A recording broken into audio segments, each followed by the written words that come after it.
AM 560. The Answer. I love when I get good people who call from areas where the government protects the innocent people.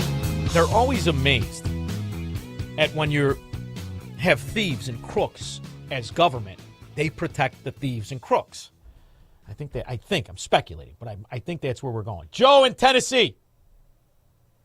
How you doing, Sean? There's something that really bothering me.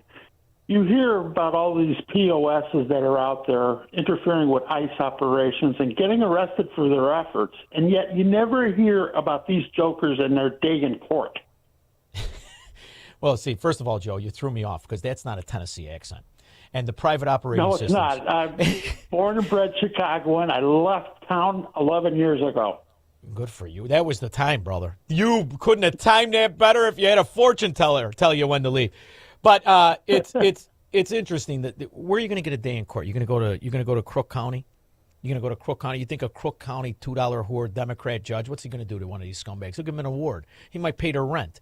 And then it's the same thing in Minnesota. It's the same thing in California. If Democrats are in control of the government protects the criminal, the thief, the robber, the communist. They're not going to do anything to these guys who attack ICE. That's why when I played a clip earlier of WGN. We Got Nothing News. You remember them? I played them talking about a Latin King scumbag who lives in $1 million house in a suburb. How'd you buy the house? He's a Latin King with the cars all out front. He's the one who took the hit out on Bavino. Who do you think those Democrat reporters and Democrat scum throughout our city, who do you think they're rooting for in this case? Here, let me just give you a little refresher. The trial is set to begin today for a man accused in a murder-for-hire plot against Border Patrol Chief Gregory Bavino. Courtney's in the newsroom with the latest on the case. Courtney? Yeah, good morning. This is the first criminal case tied to an immigration blitz across the Chicago area that's set to go to trial. Now, every Democrat lowlife, like the Democrat scumbags who work for our government, over 1,000 of them who frauded PPP. Do you think they want that Latin King to go to prison, or they want him to go back to the $1 million mansion in Naperville? What do you think? Well, he'll go back to the mansion in Naperville, but I was always thinking if they were federally charged to go into a federal court, that it was a little bit beyond the Democrats' Hopefully. reach. I hope you're right, and this is a federal case, and I hope you're right. I really do. But if there's a Democrat at the end of the trail in a costume, in a robe, I think I know how it's going to go. That's why all of the wise guys in the 70s, they couldn't wait to go to court.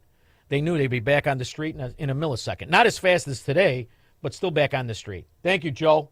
Good reason you moved. George, Naperville.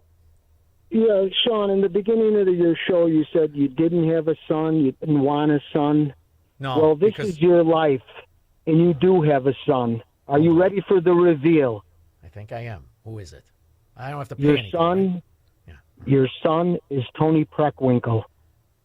That's my son would be more handsome than Tony Preckwinkle, but I appreciate that. Tony Preckwinkle is older than me and bears a striking resemblance to Grady on Sanford and Son, and she will win running away.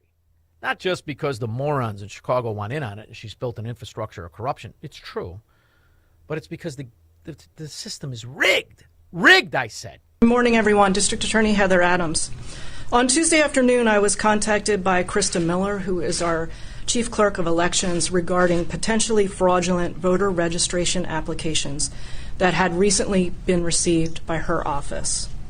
At that time, she informed me that the Elections Office received approximately 2,500 applications at or near the deadline for registering to vote. While preparing to process these applications, staff noticed that numerous applications appeared to have the same handwriting, were filled out on the same day with unknown signatures, and some were previously registered voters, excuse me, and the signatures on file did not match the signatures on the application. So before I begin to summarize our preliminary findings, I must remind everyone that this is an ongoing investigation. That was in 2020.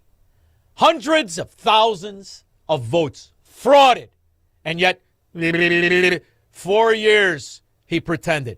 And we had all the information anyway.